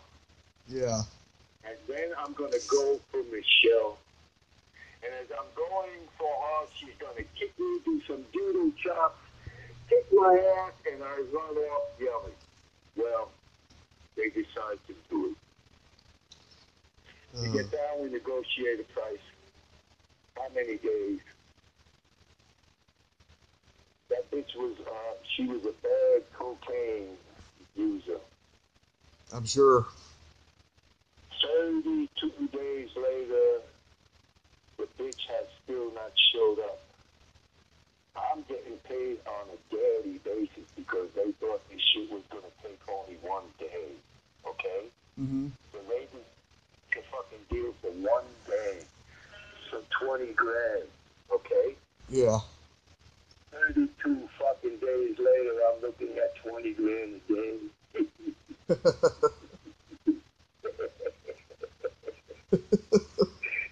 So what happened?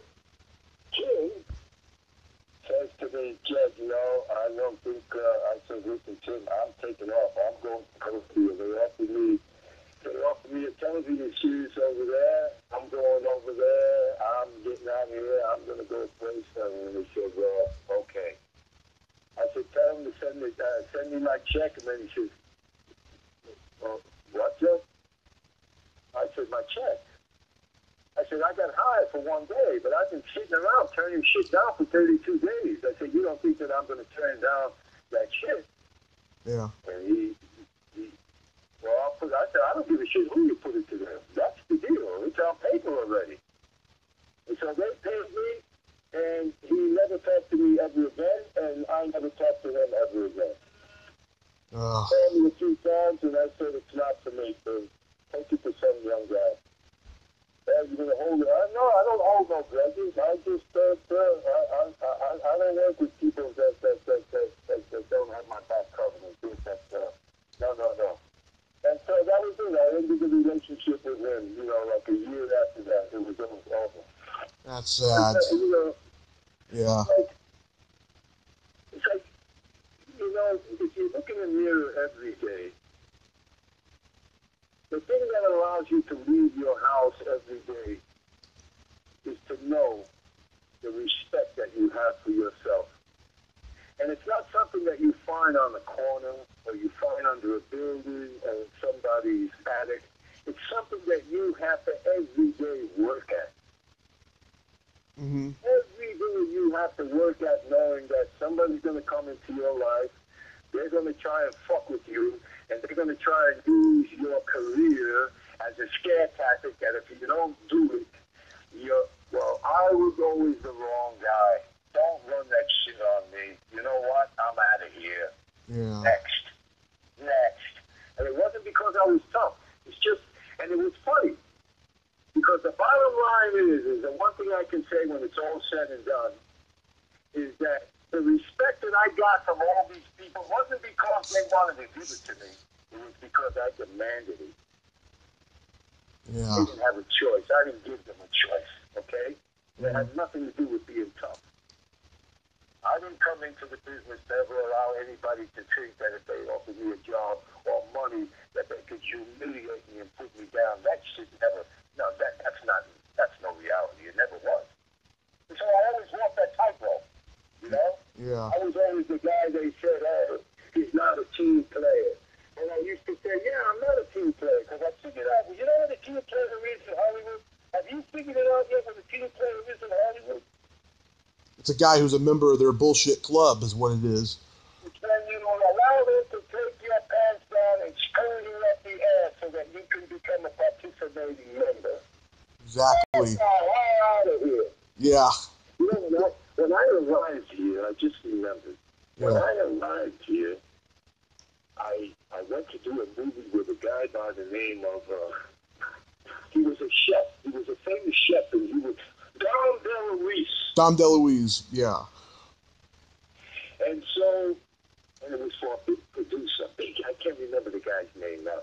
But anyway, so that he calls me into the room and he says to me, listen, I want to do an improv on this.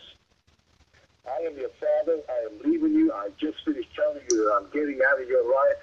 You ain't got nobody.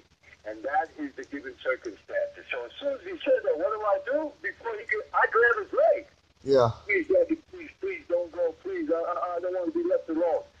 The next thing I know, the guy has grabbed my balls. I have broken his nose. I punched him so hard I broke his nose. He starts screaming at the woman. They come in, they jump on me. And then Judd, who was the producer? God, he said to me, and he said, Judd, I'm so sorry you did that. I said, listen, I didn't come here to have my balls played. I came here to get a legitimate job with a legitimate meeting. I didn't come here to have this shit. And he's lucky I didn't slip. Oh, and so what happened? It went through Hollywood like brush fire. So whenever I was on the set, nobody fucked with me. Leave that guy alone. Leave that guy alone. So it was pretty good. It was a blessing in disguise. You know, these are the things that you come up against, you know, and it's just the one thing I will share with you, the best part of the business in the 50 years that I've been to, the best part of the business is to work with actors who are really committed to their career.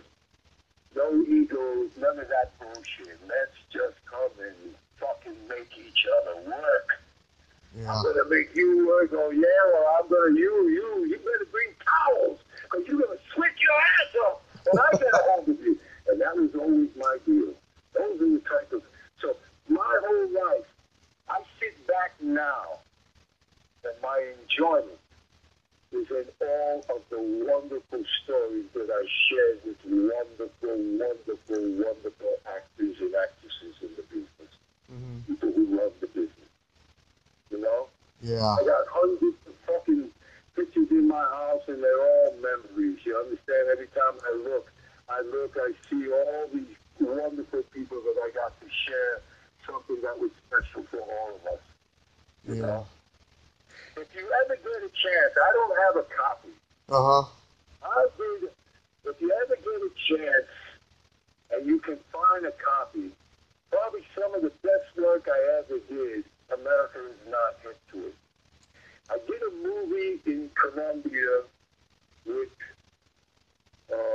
Lorenzo Lamas. Yeah, Lorenzo Lamas.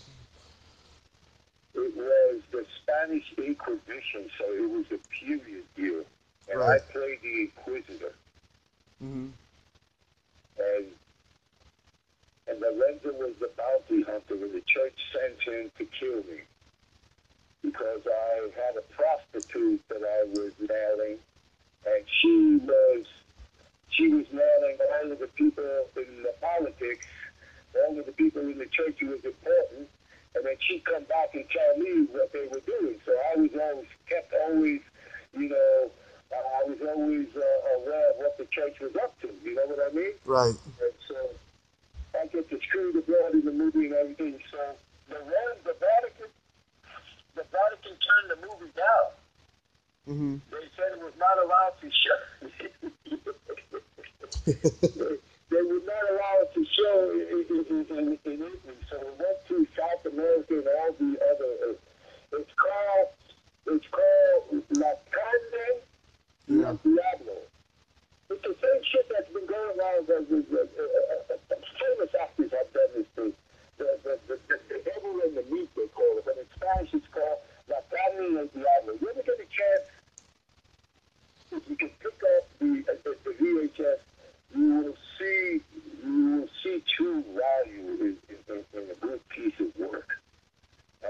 I'll check it out. I took this thing and I drilled it from every side, every angle, and it was just wonderful. Wonderful, man. I mean, holy shit. Oh, that's what I started to tell you that I forgot. Okay. If you have any questions, don't be afraid to ask. When my grandfather, remember I told you it was important? Yes. Oh shit. It's going away. Oh, okay, I got it now. Okay. So my grandfather used to say to me, he used to say, Nando, so your mother took off, but you didn't have a mother. Mm-hmm. He said, well, does that mean you should spend the rest of your life not having a mother? And I'm like, wait a minute. A lot of heavy thinking here. Yeah. It's funny when you respect somebody and you have the highest respect, you don't just throw an answer back. Yeah. Go through the whole process of thinking. So you don't let them think that you don't give a shit, you know what I'm saying? Yeah. And so I said, okay, Grandpa, what do you mean? He says, well, you can create your mother. You can create the exact mother that you want to have. And put the belief into it. And that's what I did. I created a mother that I had, that I made up, that I needed. Whenever I needed to turn to, she was there. Mm-hmm. Even though it was make-believe, for me, it was as real can be. So this became part of what my magic in the acting was about. Mm-hmm. Judd, you've been... I believed it. Uh-huh. It happened to me. And so I've always been fortunate enough to have that. You gotta, the stronger you believe, the easier it is to make the object appeal. It truly is. Even though it's on a metaphysical level, but it's still there. You know? So I never felt as though, oh my God, you know, I never had a mother. Bullshit, I had a great mother. We had plenty of conversations through my life. We still have conversations. I still have conversations with myself and the mother that I created. But she's so special. She's so tender. She's so understanding. She's so loving. And most of all, she loves me. Oh. And that's the important thing. You know? Yeah. That's another thing I wish I could share with the world. Just because you don't have it doesn't mean that you spend the rest of your life not having it. Go out and create it. And believe in it so much that it's better than if you had the real thing. Yeah. But I watch a lot of people, man. You know, I used to be jealous of people who had families. I'd always cry when I was a kid. I was like, wow, you see that? But then I realized, you know, if you're going to have a family and they're going to treat you bad, then you're better off not having no family at all. Mm-hmm. You know? When I was in the orphanage, they had this thing what they called the viewing room. Yeah. And once a month, the outsiders would come in and they would look through this glass, and they would dress you up like a goddamn monkey. Yeah. And they would hope that one of these people would say, oh, can you bring him out? And you would come out and you would try to be at your best. Yeah. And hope that they would, you know, adopt you, you know? Yeah. Well, that wasn't the case with me. When they looked at me and I give them the finger, I grabbed my balls and they go, oh, not that one. No, not that guy. So I never got adopted. I lasted 11 years without being adopted. Judd, you... It was great. It was, listen. Yeah. God has a master plan, my friend. You know, I'm not the type of guy to go around preaching to nobody, but one thing I do know, and I learned this at an early age, there is a God in this world. Yeah. I know that because the son of a bitch has come down and proved it to me. Yeah. Proved it to me so vividly that the only way it would be untrue is that if I stop believing. Mm-hmm. And I do occasionally, but then I come back and go, wait a minute, because what had happened was I caught up into realizing that I actually didn't believe that the man had come down and made his shit on me.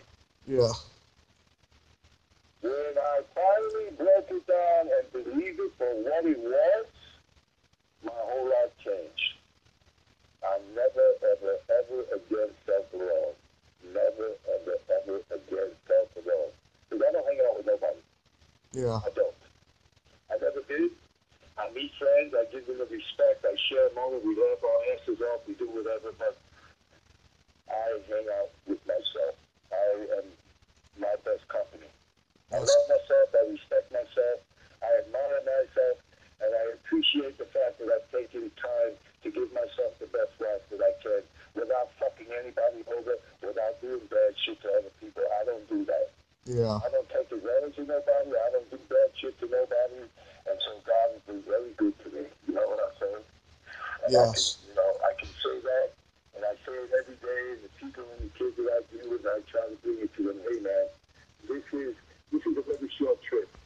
Mm-hmm. Judd, No guarantee that door you're going in, that you're coming out. So just remember that. I will. You are not guaranteed that when you go through that door, you're coming out. And that's the way I look at life every goddamn day. Mm-hmm. Yeah, I wake up in the morning, the first thing I do is I hit the ground and say, thank you, Lord, man, it's a new day. You know, and that's it.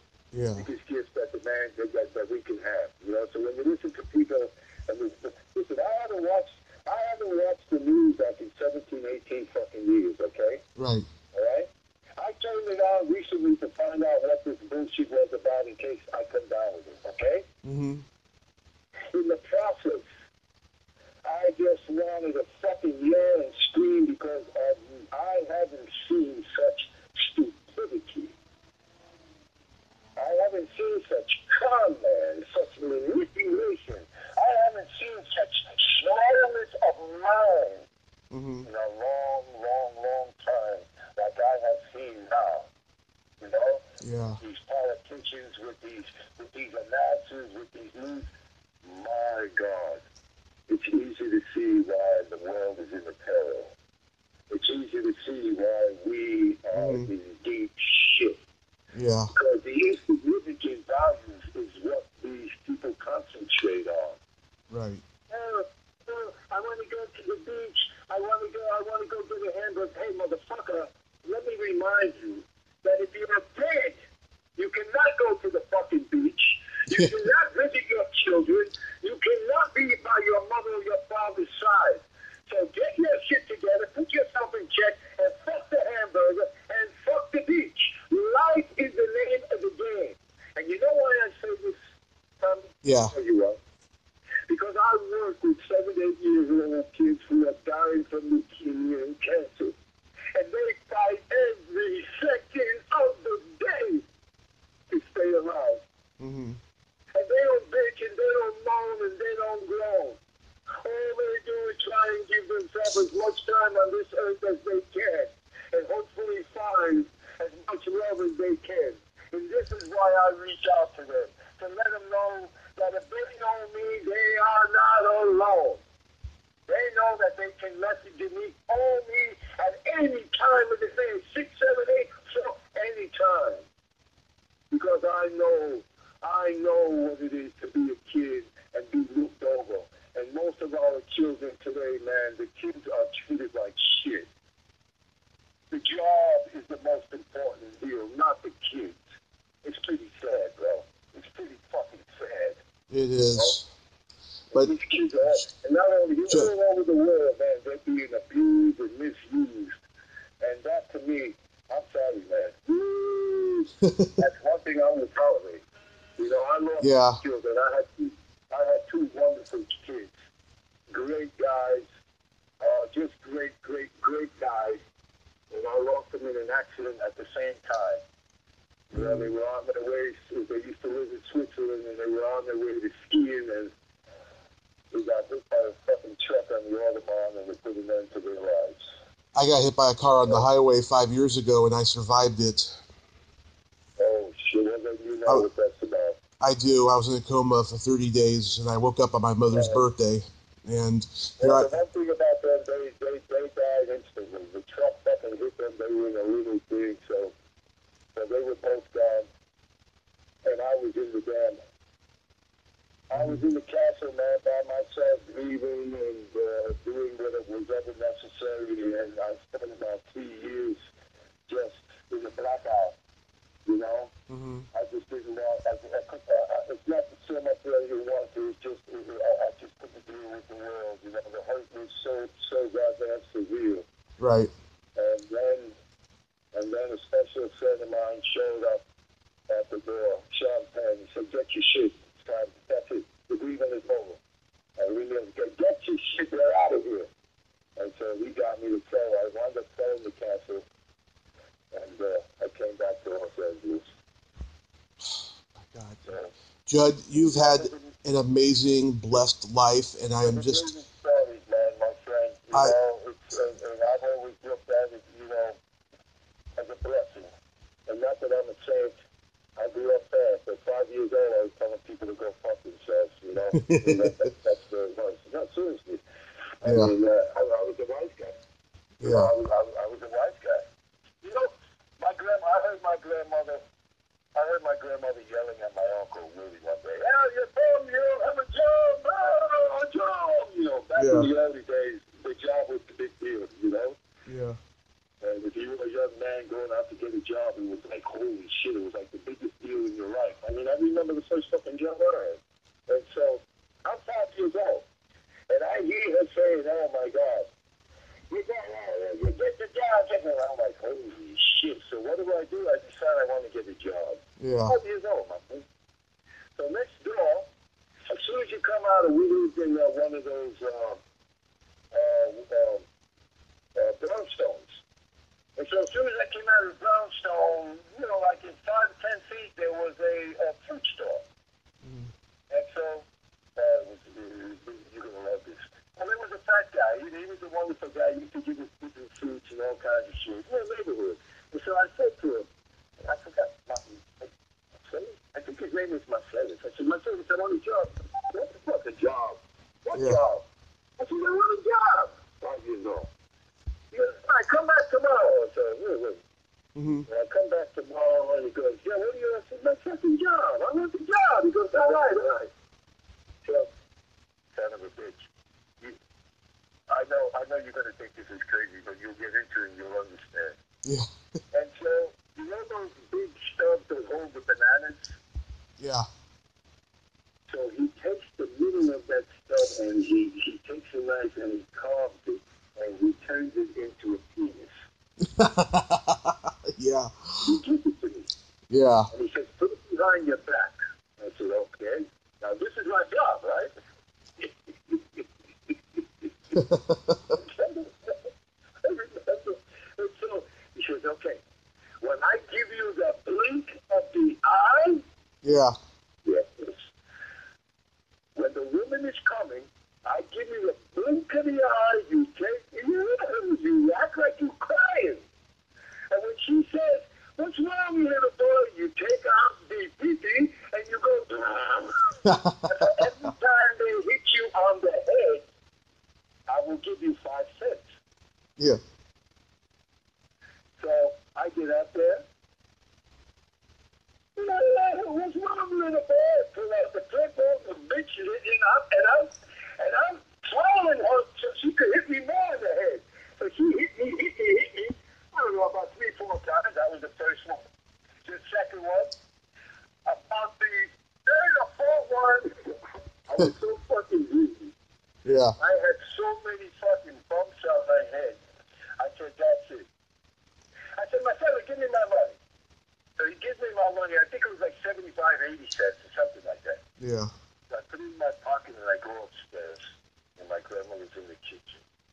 And she goes, "Nothing." And I go, "Oh, good." And she goes, "What are you doing?" I said, "Oh, I just come from my job."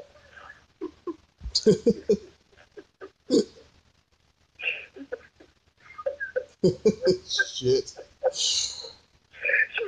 She said, "What job?"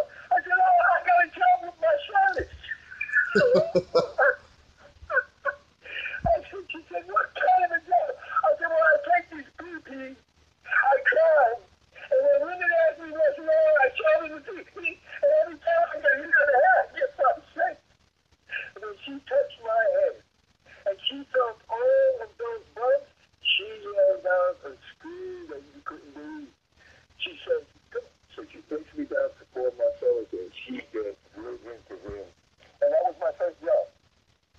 Your first My job. grandmother lived to be 104.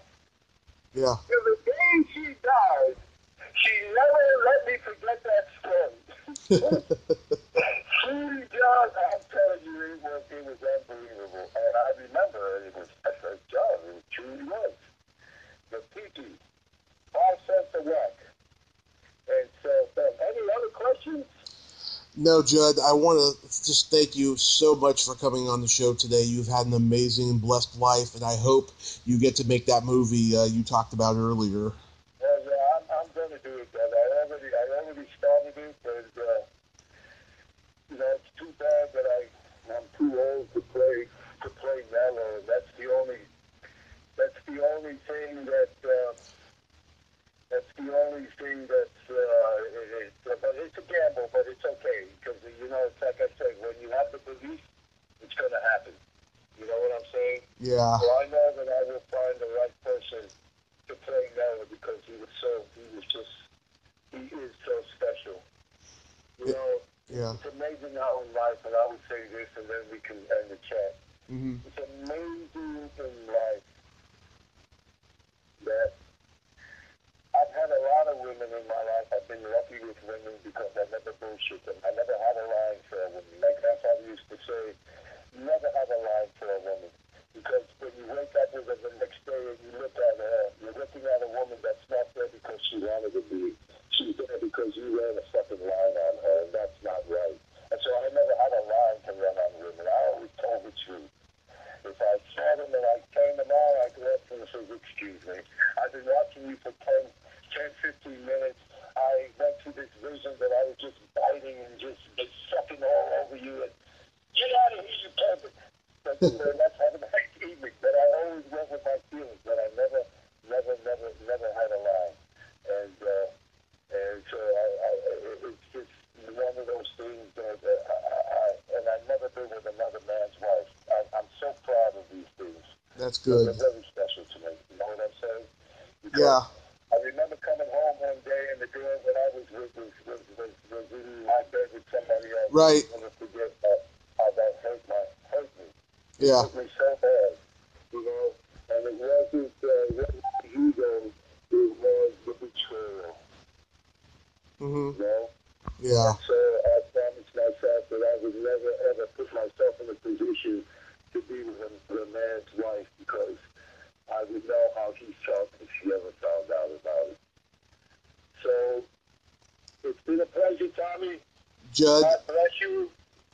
And Judd. all I can tell you is like I tell everybody else, the most important aspect of this whole world, no matter who's around, no matter what, is always to remain true to yourself.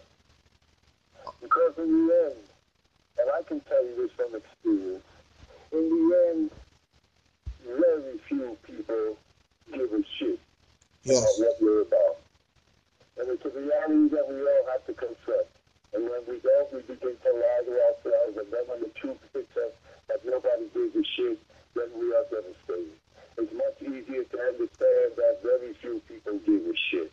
And if you understand that, when the few who come into your life treat you righteously, you know you have hit a gold line. And it makes up for all of the losers that you didn't connect with. So always remember that. Don't ever let anybody take your spirit away from you. Never let anybody fuck with your integrity. They will never have enough money in all of the banks of the world to be able to buy your integrity from you. And if you sell out, you'll be the poorest man with $1 trillion. God bless you, man, and be well, man. Judd, God bless you. Stay safe, because we need you. Make that movie after COVID and just continue being the person that you are, a person who doesn't take shit. Thank you. I appreciate that, Tommy. God bless you, and keep doing your deal. And, everybody wants to be interviewed. Yeah. The great deal about it is you're never going to know the stories that come out of, Yes. You know what I'm saying? It's just, when I was a kid, I used to sleep in the basement with the drunks. Mm-hmm.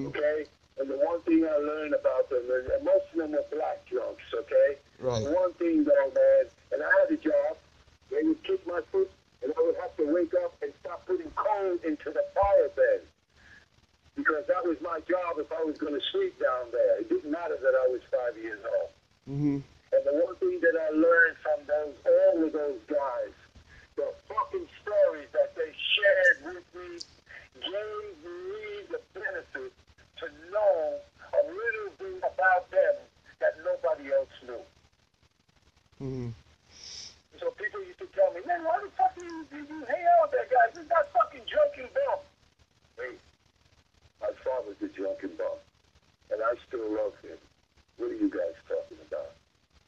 And so, don't ever get caught up into what anybody or it's none of your business. It's none of your business what people think about you. It's none of your business what they say about you. And if you decide to defend yourself, then you know what? They got you. They got you. You gotta walk away from shit that you don't need to get involved with unless you're insecure and you feel like you have to prove something. So then you start to rattle and you're a loser. So hang on to those qualities, my man, because it's not from today. You take them to the fucking grave with you if you're righteous. If you're not, then you can join the masses, and they're all full of shit. They're all lost. They have no idea what's going on. But that's not what God gave us this life for. He gave it so that we could take advantage of it, and so that whatever we learn, we can pass on to other people so that they can have the magic, and everybody's giving magic to everybody. That's what the fuck it's about. But the people, this, the that, kiss your ass. All right, I'm out of here. God bless you, man. God bless you, Judd. Have a great night. All right, Bobby. Keep it going. Every once in a while, send you a little hello here and there, my man. Yes, please do so, sir. Have a good night. All right, you too. Be well, Tommy. God bless you, man. Bye-bye. God bless you, sir. Bye-bye. Well, there you have it. Judd Omen. Ain't he a cool dude? Oh, my God. A great interview. Passionate man about life. He's been through some shit. I mean, he's been through an awful lot, and it was an honor and a half to talk to him. I mean, I can't even begin to describe that interview. I mean, he was passionate about life, and he's been through a lot. What a wonderful man. If you like this video, everyone, please subscribe to my YouTube channel. Add me as a friend on Facebook. Join my Tommy Kovac comedian page on Facebook. Follow me on Twitter and Instagram and all that fun stuff. Well, that's all the time we have this week on Splat from the Past. Until next time, this is Tommy Throwback Kovac saying, there's no shame in living in the past, because the present sucks. See you in August, and later, dudes.